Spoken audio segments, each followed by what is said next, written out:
Today I'm going to show you how to set up a bounce house. So anything I use here is going to be in the links in the description below, so have fun with that, and let's get started. It's always good to have a tarp underneath and have an extra extension cord. And these things are heavy, so this is about 150 pounds. So make sure you have a dolly or somebody to help you carry it around, because they are quite heavy.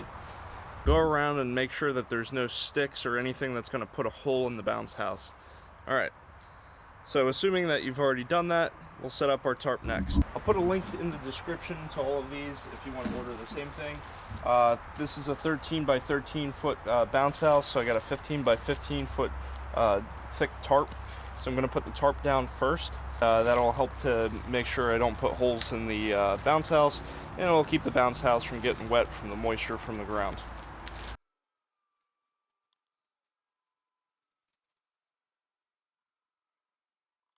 So make sure you don't use like a knife or anything to cut this open, because if you go too deep, you'll cut the bounce house.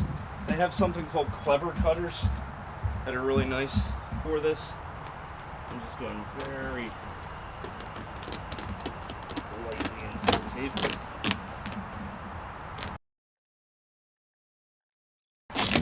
It's good to have one of those like black and yellow giant like Home Depot bins. Here are your stakes. They also give you a nice repair kit. So it comes with glue and patches. So eventually when you do get a couple of holes, you can repair it. That'll probably be a future video. So now we're just going to untie these.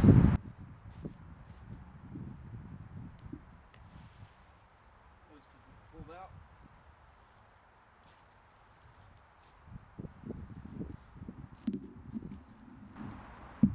I highly suggest using two people to do this. The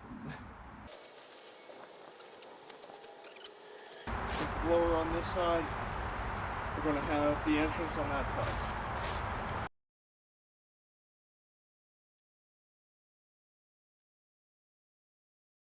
Open up your blower.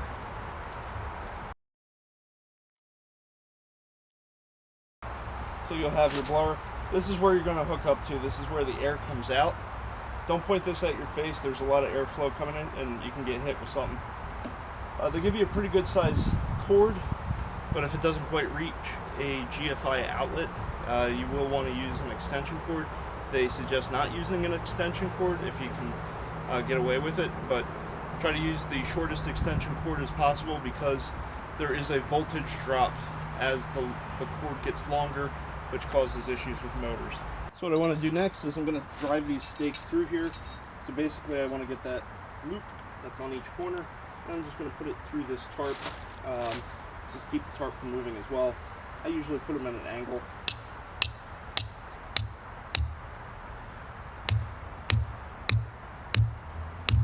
Try to get them as tight as possible, and you don't want anybody tripping over this, so just keep it out of the way.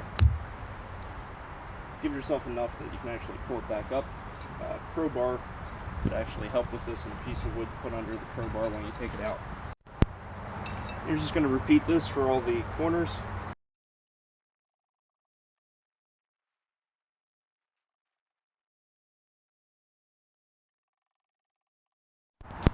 Now you want to connect up your blower motor. So this will go in here. You got to make sure that this strap goes somewhere back here, because if it's in front of here, the whole thing's going to pop off. You need to really get it around the back end of here where my hand is, and that'll keep it secure. I'm going to get this on here, and it's got a little strap that you can just pull on. Let me just make sure that this is not twisted. Of course it is twisted. Release it, you just push down on that little bit there.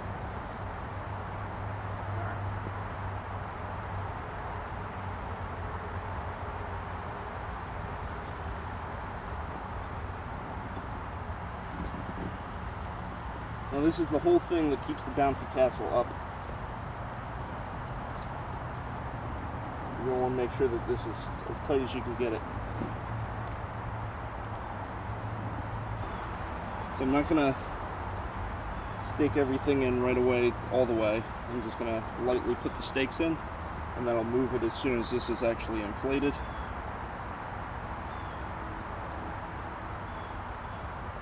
So I'll put some stakes in.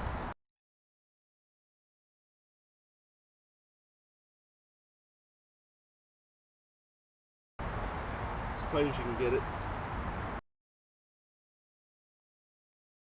There's another section here that you have to close up. So you want to get this flap on the inside. Open up the Velcro. There's a zipper. Close up the zipper. And then what you're going to do is you're going to make sure the Velcro is also secured. Alright, and that should keep this from moving. Now, this is going to, the green is basically the bottom of the bouncy castle. That's where this is going to extend to. So I might have to move the blower up a little bit. We'll see that in a second. So now everything's closed off.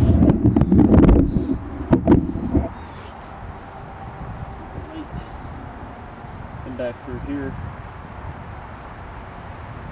Do the same thing, come through this loop, metal loop. I'm just going to put it back on itself so it's not moving around. If you're not like 5-6 feet away, this extension cord is not going to be enough for you. So you're going to need a heavy outdoor extension cord. Get one by like UL rated. I can put a link for these items in the description. But make sure you have a ground and your other 2 plugs, so 3 plugs. Plug them in. So the way you can tell if it's a GFI outlet is it has this little test reset. So click in the reset. The reason for this is if there's any type of, if you're getting like starting to get electrical shocks or there's water or anything, this will automatically trip and it'll keep the people, especially outdoors, safe. You need GFI outlets near any water source or outdoors, so use a GFI. So it's basically ground fault circuit interruption. So that's plugged in. Now we can turn on the blower. So you can turn this on.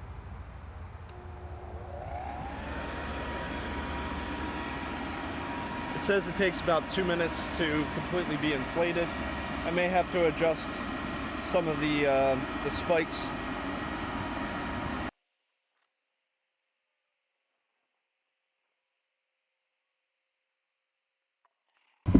And now you have a 15-foot high bounce castle. So like I said, you might have to readjust the blower. So you can turn this off a second.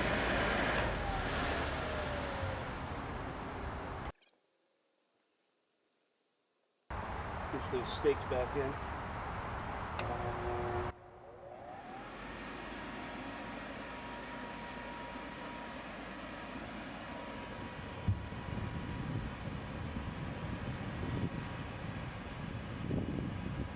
There you have it.